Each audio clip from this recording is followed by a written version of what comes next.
Le bloc-notes de Maître Gilles William Goldnadel, comme tous les lundis sur Radio J. Bonjour Gilles William.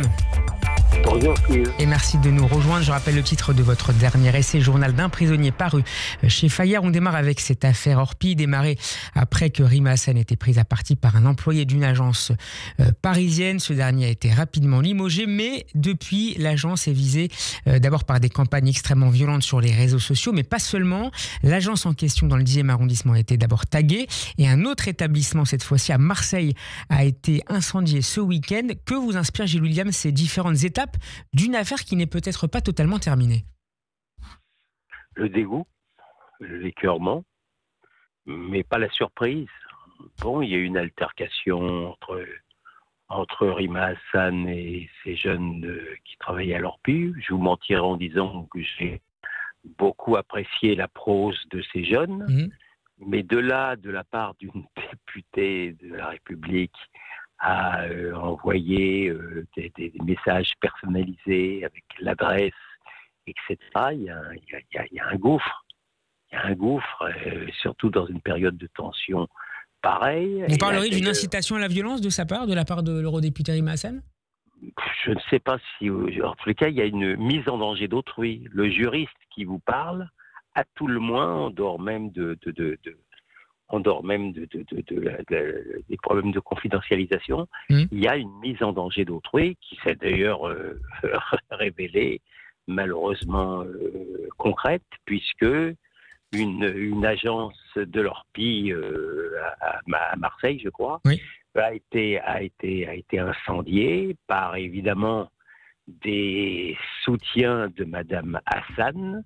Et comme si ça ne suffisait pas, Madame Hassan a trouvé le moyen de dire qu'il s'agissait d'un fake de l'intelligence artificielle. Donc bon, écoutez, le même jour où, je crois, il y a eu encore pire de la part d'un député insoumis, c'est M. Anthony Smith qui a trouvé le moyen de jeter son dévolu public sur Optic Center, sous le prétexte que le PDG d'Optic Center avait envoyé des lunettes aux soldats israéliens, et supposé même si par hypothèse hardie, ce serait une faute que d'offrir des lunettes à des soldats d'une armée régulière d'un pays pogromisé.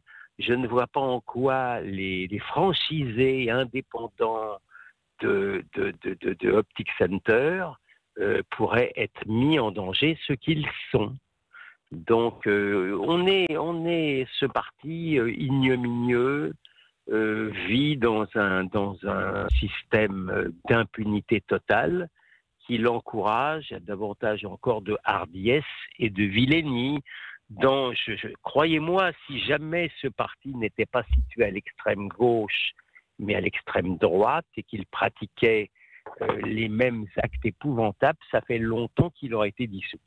Ça s'appelle le privilège rouge. Sans transition, Gilles William Goldnadel, je voudrais qu'on parle d'un journaliste que nous connaissons un peu pour l'avoir reçu sur Radio J, journaliste au sein du groupe Sopress. Christophe Glaise a été condamné à 7 ans de prison en Algérie pour apologie du terrorisme. Il s'était rendu dans le pays en mai 2024 pour un sujet sur l'un des grands clubs du pays, la jeunesse sportive de Kabylie, basée à Tizi Ouzou. La justice lui reproche d'avoir été en contact avec un dirigeant du club qui est par ailleurs responsable d'une organisation classée terroriste par les autorités algériennes, le mouvement pour l'autodétermination de la Kabylie. Après Boualem Sansal, c'est une affaire qui signe un durcissement anti-français du régime d'Alger.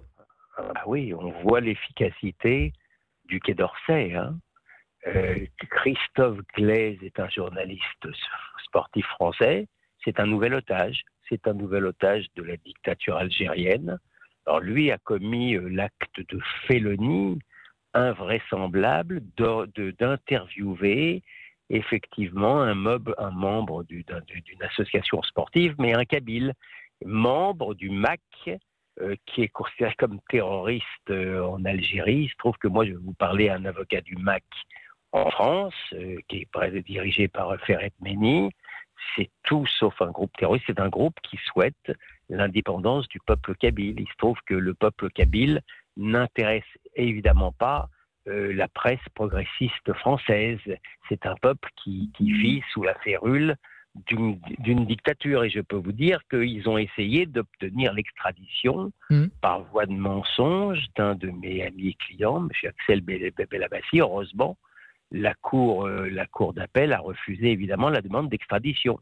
Sinon, je ne suis pas sûr que M. Belabassi serait encore en vie. Voilà ce qu'est la dictature algérienne. À ma connaissance, au moment où nous parlons, je ne crois pas que le ministre des Affaires étrangères ait encore officiellement réagi.